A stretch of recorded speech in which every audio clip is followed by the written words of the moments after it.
আসসালামু আলাইকুম। আমরা গাজীপুর এলাকায় আছি। তো দেখেন কোনাবাড়ি কড্ডা, সবাই এখানে আসে বলে যে কি ভাঙ্গা ব্রিজ। আসলেই আমিও জানতাম না যে ভাঙ্গা ব্রিজ কীরকম, ভালো না খারাপ।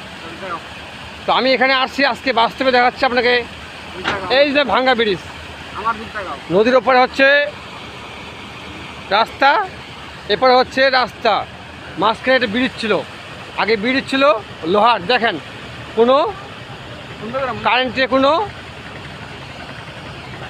সিমেন্টের কোনো খাম্বা নাই, কিছু নাই। এই যে পুরোটা নদী আর নদী, এটাকে বলে ভাঙ্গা ব্রিজ।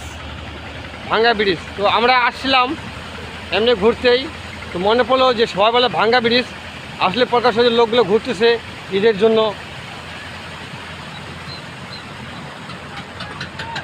এটা হচ্ছে কড্ডা, এটা হচ্ছে কড্ডা বিদ্যুৎ অফিস।